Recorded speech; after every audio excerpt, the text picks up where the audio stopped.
5 लौंग पेड़ के नीचे फेंक देना, शत्रु की सारी शक्ति निकल जाएगी, सारी अकड़ निकल जाएगी और आपका शत्रु हाथ जोड़ करके माफी मांगेगा।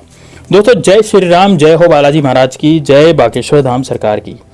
दोस्तों आज की वीडियो में सिर्फ 5 लौंग का आपको फेंकनी है और ये सब समझ लीजिए कि ये 5 लौंग जैसे ही आप पेड़ के नीचे फेंक देंगे तो शत्रु की सारी शक्ति खत्म होना शुरू हो जाएगी और शत्रु रोएंगे, पछताएंगे, उनकी सारी अकड़ निकल जाएगी।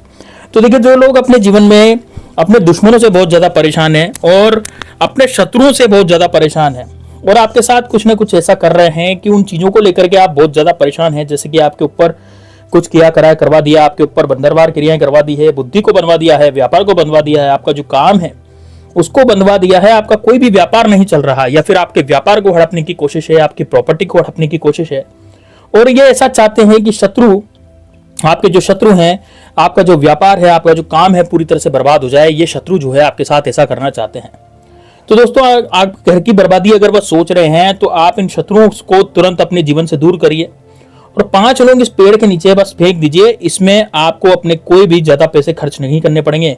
ऐसा भी नहीं है कि बहुत कठिन उपाय है कि आप इसे नहीं कर पाएंगे। ऐसा समझ लीजिए कि 5 लोग आपके शत्रुओं को जड़ से खत्म कर देगी।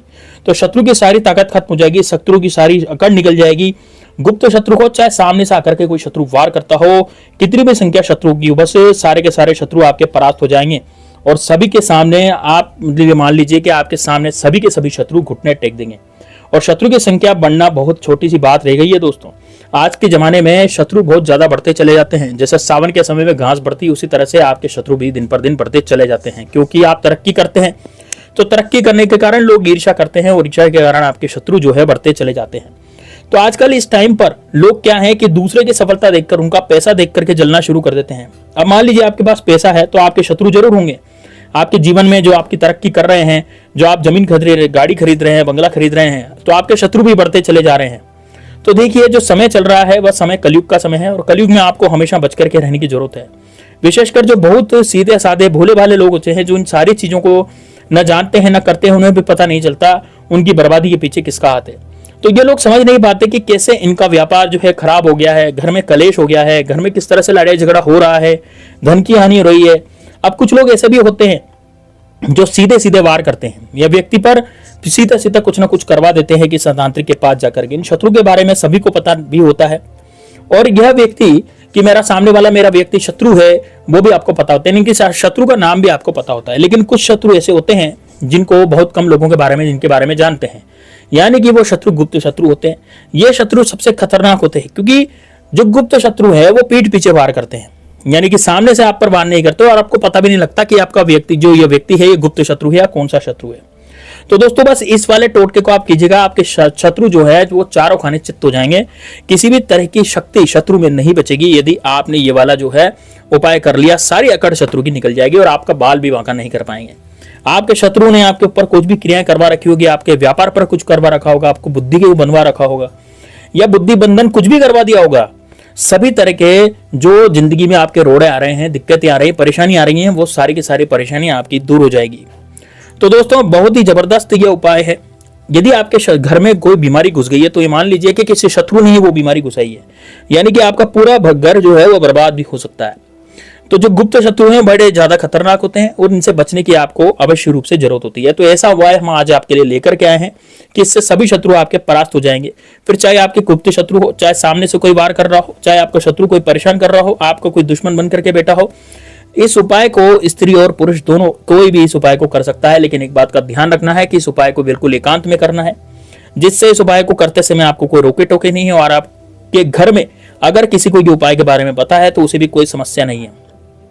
तो इस बात का विशेष ध्यान रखें कि उपाय के बारे में जरूर पता है, कोई बात नहीं, लेकिन उपाय करते समय बस वो रोके टोके नहीं, कुछ आपसे पूछताछ नहीं करे, है ना। इस तरह से आपको ये उपाय करना है, यानी कि इस उपाय को आपको गुप्त तरीके से करना है।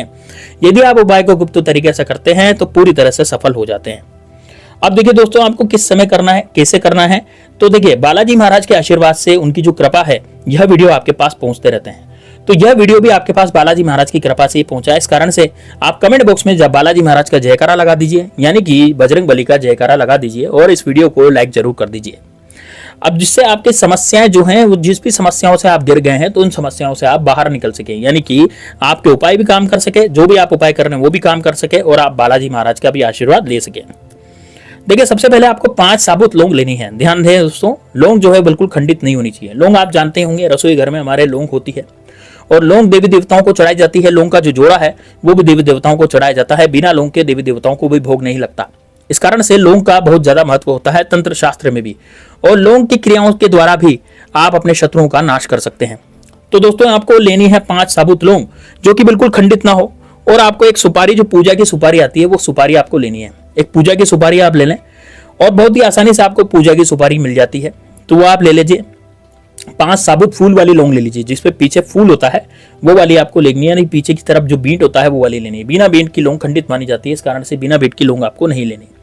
अब आपको एक काले कलर का मार्कर लेना है, यानी काले रंग का पेन लेना है। उसकी शाई जो है वो काली होनी चाहिए। कोई सा भी पेन ले सकते हैं, लेकिन आप शाई जो है वो काली होनी चाहिए, या फिर आप काजल का भी प्रयोग कर सकते हैं। यदि आपके पास मार्कर नहीं है तो आप काजल का प्रयोग कर सकते हैं।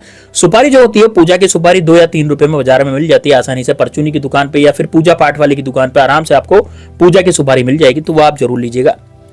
अब दोस्तों देखिए, आपको क्या करना है, आपको अपने कमरे में एकांत स्थान पे बैठ जाना है। आपके कमरे में बैठ सकते हैं, छत पे बैठ सकते हैं, आप कहीं भी बैठ सकते हैं, लेकिन स्थान जो है एकांत होना चाहिए, वहां कोई आपको डिस्टर्ब करने वाला नहीं होना चाहिए। अब आपको क्या करना है, काले कलर के मार्कर से या पेन से आपको अपने शत्रुओं के उस पर नाम लिखने हैं। देखिए, जो सुपारी है उस पर आपको नाम लिखने हैं, तो सुपारी के अंदर आप 3 नाम से ज्यादा नहीं लिखेंगे। यदि 1 शत्रु है तो 1 नाम लिखिए, 2 शत्रु है तो 2 नाम लिखेंगे, 3 शत्रु है तो 3 नाम लिखेंगे, लेकिन 3 से ज्यादा शत्रु हैं तो आपको केवल मात्र वहां शत्रु लिखना है। और यदि आपके गुप्त शत्रु हैं, गुप्त शत्रु का हमें नाम पता नहीं होता, तो केवल आपको वहां पर शत्रु लिख देना है काले कलर के मार्कर से। अब आप क्या करेंगे, अब आपको देखिए, आप काजल से किस तरह से नाम लिखेंगे। काजल में आप माचिस की तीली डुबो लेंगे, और माचिस की तीली काजल में डुबोकर उससे आपको शत्रु लिखना है। अब आपको इस सुपारी को आप क्या करेंगे, सुपारी को आपको बाएं हाथ में रखना है, यानी बाएं हाथ की हथेली में आप सुपारी रख लीजिए। और बाएं हाथ की हथेली में सुपारी रखने के बाद आपको क्या करना है, यदि आपके 3 व्यक्ति शत्रु हैं तो तीनों के नाम बोलने हैं। ठीक है, बाएं हाथ में सुपारी रखें और 3 व्यक्तियों के नाम बोलें। यदि 1 व्यक्ति का नाम लिख रखा है तो 1 व्यक्ति का नाम बोलेंगे, और यदि आपने केवल मात्र शत्रु लिख रखा है तो केवल शत्रु बोलेंगे। तो अब क्या करेंगे, 1 लौंग उठाएंगे और अपनी हथेली पर उस सुपारी के आसपास आपको लौंग रखनी है। तो जैसे सुपारी आपने बीच में रख दी हथेली में, अब 1 लौंग उठाएंगे, फिर बोलेंगे शत्रुनाश, और वो सुपारी रख देंगे। फिर आपको दूसरी लौंग उठानी है, फिर बोलना है शत्रुनाश, फिर आपको लौंग रख देनी है सुपारी के पास। फिर तीसरी लौंग उठानी है, फिर बोलना है शत्रुनाश, फिर आपको तीसरी लौंग रख देनी है। उसके बाद चौथी लौंग उठानी है, फिर बोलना है शत्रुनाश, फिर हथेली पे उसको रखेंगे सुपारी के पास में। इस तरह से आपको सुपारी को चारों तरफ से लौंग से घेर लेना है, और कितनी लौंग से घेरना है, 5 लौंग से आपको इसको घेर लेना है। ठीक है, अब 5 लौंग से जैसे आप इसको घेर लेंगे हथेली पर, और हथेली पर इसको घेरने के बाद आपके शत्रु जो हैं, ये मान लीजिए कि आपके जितने भी शत्रु उसकी घेराबंदी हो गई है इस लौंग की। दोस्तों, लौंग जो होता है वो भैरव महाराज का स्वरूप होता है, और भैरव महाराज जो हैं वो शत्रुओं का नाश करने वाले होते हैं। यानी कि उस शत्रु को आपने चारों तरफ से इस लौंग के घेराबंदी करके घेर लिया है। अब यानी कि आप जब इसको आप घेराबंदी कर लेंगे, आपने साबुत लौंग सारी रख दी, 5 की 5 लौंग आपको रख देनी। अब आपको उसके ऊपर फूंक मार देनी है। ठीक है, सुपारी के चारों तरफ आपने 5 लौंग रख दी, अब आप इसको फूंक मार देनी है। फूंक कैसे मारेंगे, देखिए, आपको जो शत्रु है उसका नाम सोचना है या फिर शत्रु बोलना है और उस पर फूंक मार देनी है। फूंक मारने के बाद अब आप उठ जाना है। उठने के बाद आपको किसी भी पेड़ के पास जाना है, कोई भी पेड़ हो, कोई सा भी पेड़ हो आपके घर के आसपास हो, वहां पर जाकर के इस लौंग और सुपारी को आपको वहां पर थोड़ा सा गड्ढा करना है, गड्ढा करके वहां पर गाड़ करके आ जाना है। जब आए तो पीछे मुड़ करके नहीं देखना और किसी से रास्ते में बातचीत नहीं करनी है। दोस्तों, या तो मंगलवार या शनिवार या अमावस्या का दिन इस उपाय के लिए बहुत शुभ होता है, लेकिन आपको शत्रु बहुत ज्यादा परेशान कर रहे हैं तो सारे के सारे दिन प्रभु के हैं, सारे के सारे दिन ईश्वर के ही हैं, तो आप किसी भी दिन इस उपाय को आसानी से कर सकते हैं। शत्रु की सारी ताकत खत्म हो जाएगी, सारी अकड़ निकल जाएगी, और आपको शत्रु परेशान करने के बारे में बिल्कुल भी नहीं सोचेगा। इतना अचूक और उत्तम उपाय है कि स्त्री पुरुष कोई भी कर सकता है। आपको कुछ भी प्रश्न पूछना है कमेंट बॉक्स में पूछ सकते हैं। तो मिलते हैं नेक्स्ट वीडियो में, तब तक के लिए जय श्री राम, जय बागेश्वर धाम सरकार, हर हर